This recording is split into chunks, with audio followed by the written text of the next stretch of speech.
Hello, this is Dr. Maury Markham from City of Hope, and I'm going to follow up in this last segment of the discussion, peer-reviewed publications and the impact of what's been happening recently, including predatory journals, the impact this is potentially going to have on the public's trust in publications from scientists, from reputable organizations. What can they trust? And the question that over the next couple of minutes I'd like to pose is, what might be considered? These are just several ideas. They're not original. Many have thought of them, but I just pose this in this segment. First, there are a number of publishers that have actually put a lot of time, effort, and money into developing software that can look for plagiarism. This is obviously a very expensive proposition. I'm sure that these things need to be updated regularly. And my question would be, can't this be made available to all scientific publishers to look for plagiarism? And I don't mean just the large publishers that are willing to spend this money, but can't we somehow figure out a way of jointly using this? So all scientific publications, legitimate scientific publications, can use the most updated plagiarism software. And that if something is discovered, number one, paper can be rejected, but number two, the information about a paper being rejected and the authorship can be shared widely. The impact of that could be enormous. If you're on that list of having been an author in a publication that has been rejected because of plagiarism, then perhaps the statement could be, number one, your institution will be informed. Number two, you will not be permitted to be an author on a paper in any number of journals for the next X number of years. I believe the impact of that could be considerable. Second, one could suggest that a statement can be made that all authors on any publication will be held equally accountable for that publication. The statement is that I didn't know about the paper, I didn't review it, I didn't understand the data, they just put my name on as an honorary author. That goes out the window.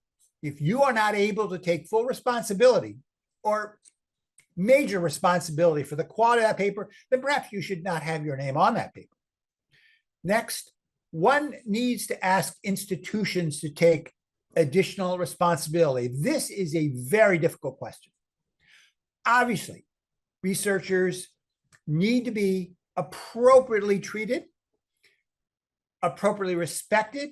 Their rights need to be honored.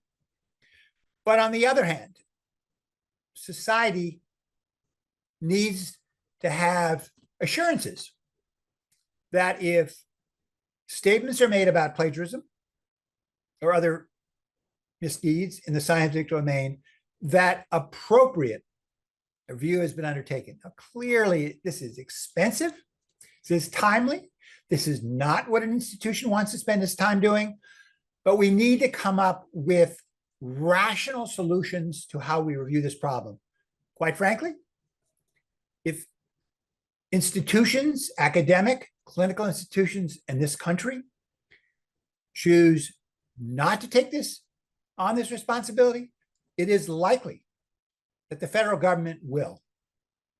And with all due respect to their goals, one would question whether that is the best solution to this particular problem. And finally, I would just note this issue of peer reviewers. The time and effort required for rigorous peer review is significant. Yes, if you're asked to review a paper for one of the few major journals in this country and this world, that's an honor. You'll spend that time and effort. But with all the journals we have and with all other responsibilities, that's hard to do. And many say, I don't have the time to do it. By the way, for free. Can we come up with another view of how one rewards peer review? Monetary, that's obviously out there, but academic reward, academic honor you've done this. We get credit for it in terms of promotion and tenure. Again, I don't have a solution for this, but I can clearly see, we all can see, that unless we come up with solutions to improving peer review, this problem will not get better and may get much worse. I thank you for your attention. This is an important issue, no easy solutions, but as a society and certainly as scientific organizations, we've got to figure out how to move forward. Again, thank you for your attention.